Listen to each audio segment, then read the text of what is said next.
نحمده ونصلي على رسوله الكريم أما بعد فأعوذ بالله من الشيطان الرجيم بسم الله الرحمن الرحيم رب اشرح لي صدري ويسر لي أمري واحلل عقدة من لساني يفقهوا قولي آمين يا رب العالمين.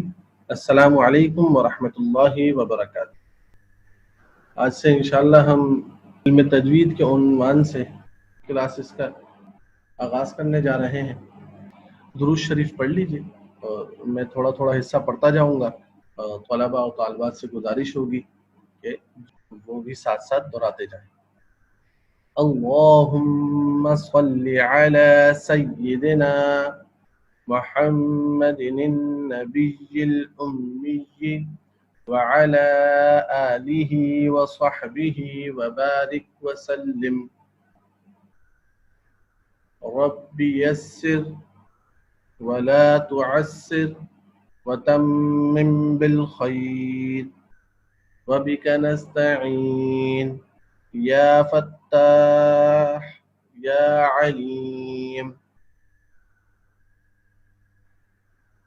اس دعا میں ہم اللہ سبحانہ و تعالیٰ سے آسانی کے طلبگار ہوئے ہیں اور مشکل سے اللہ سبحانہ و تعالیٰ سے کہ یا اللہ ہمارے لیے اس معاملے کو آسان رکھ، مشکل مت فرما، اور اس کام کو جس کا ہم ابتدا کرنے جا رہے ہیں خاتمہ بالخیر فرما.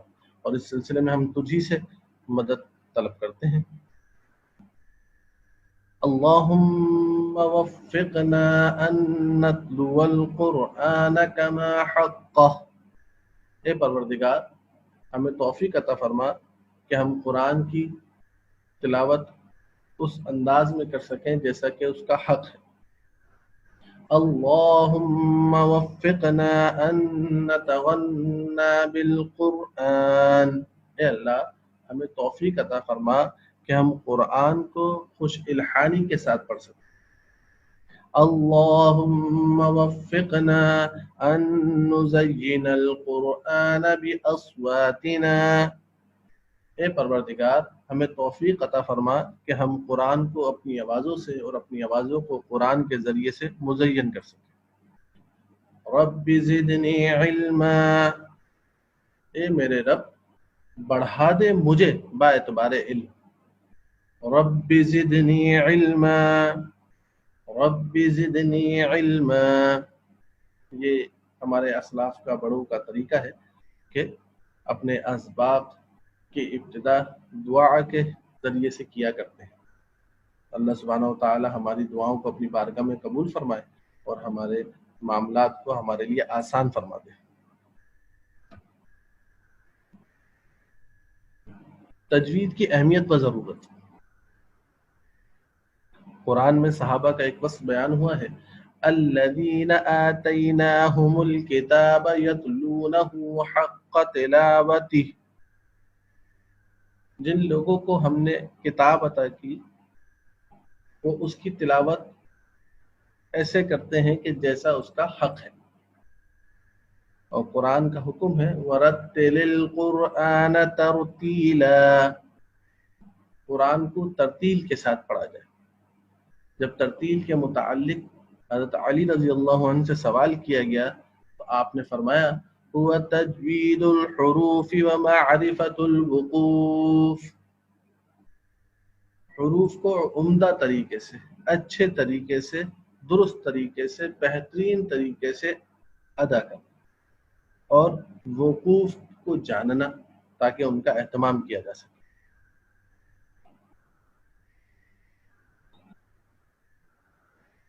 آئیے کچھ احادیث کی روشنی میں تجوید کی اہمیت و ضرورت کو سمجھتے ہیں. ارشاد نبوی صلی اللہ علیہ وسلم ہے کہ ان اللہ یحب ان یقرأ القرآن کما انزل. اللہ سبحانہ و تعالیٰ کو یہ بات پسند ہے کہ قرآن کو اس انداز میں پڑھا جائے جیسا کہ وہ نازل ہو.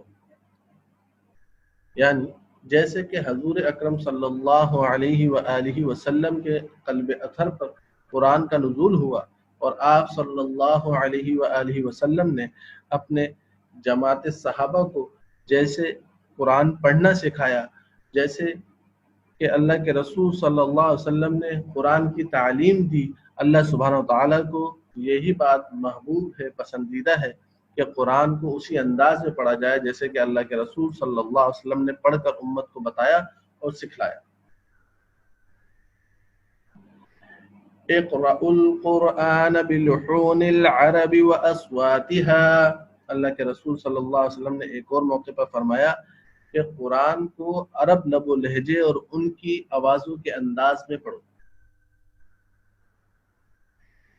ہم جانتے ہیں کہ حضور اکرم صلی اللہ علیہ وسلم کو بچپن میں ایک دیہاتی علاقے میں پرورش کے لیے بھیجا گیا تاکہ دیہات کے اعتبار سے ماحول صاف ستھرا ملے اور صحت بھی اچھی ہو سکے، اور کیونکہ عرب اپنی زبان کے بارے میں بہت زیادہ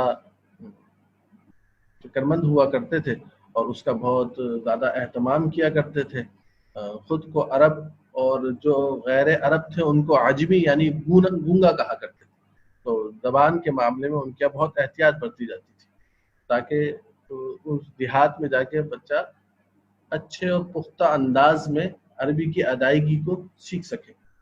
تو اللہ کے رسول صلی اللہ علیہ وسلم نے دائی حلیمہ کے ساتھ بنو سعد قبیلے میں کچھ وقت گزارا اور وہاں دیگر بچوں کے ساتھ جو ہے بولنا سیکھا اور لب و لہجے کو جو عرب کا خالصتاً لہجہ تھا اس کو اختیار کیا، اور آپ صلی اللہ علیہ وسلم کا طریقہ ہی اصل طریقہ ہے اور عرب قوم کی بھی اور مسلمان قوم کی بھی وہ پہچان ہے۔ امام بخاری رحمہ اللہ نے بھی ایک حدیث نقل کی ہے، عن ابی ہریرہ قال قال رسول اللہ صلی اللہ علیہ وسلم لیس منا من لم یتغن بالقرآن، جو قرآن کو خوش الحانی کے ساتھ نہ پڑھے وہ ہم میں سے نہیں۔ ان کچھ اقوال کے ذریعے سے امید ہے کہ تجوید کی اہمیت و ضرورت ہم پر واضح ہوئی ہوگی۔ اللہ سبحانہ و تعالی ہمیں ان باتوں کو سمجھنے کی توفیق عطا فرمائے اور ہمیں قرآن کو تجوید کے ساتھ پڑھنے کی توفیق عطا فرمائے۔ تجوید کی اہمیت و ضرورت، قرآن پڑھنے کا حکم، یعنی قرآن پڑھنے کا حکم امام جزری رحمہ اللہ نے مقدمۃ الجزریہ کے اندر بیان کیا ہے، وَالْأَخْذُ بِالتَّجْوِيدِ حَتْمٌ لَازِمٌ مَنْ لَمْ يُجَوِّدِ الْقُرْآنَ آثِمٌ، قرآن کو تجوید کے ساتھ پڑھنا لازمی ہے، ضروری ہے، اور جو کوئی قرآن کو تجوید کے ساتھ نہیں پڑھتا آثم، وہ گناہگار ہے۔ اللہ سبحانہ و تعالی ہمیں گناہوں سے بچنے کی توفیق عطا فرمائے اور اللہ سبحانہ و تعالی کی بندگی والے طریقے کو اپنانے کی توفیق عطا فرمائے۔ مجلس کے اختتام میں دعا، یہ مسنون دعا ہے، سبحانک اللہم و بحمدک اشہد ان لا الہ الا انت استغفرک و اتوب الیک۔ جزاکم اللہ خیرا۔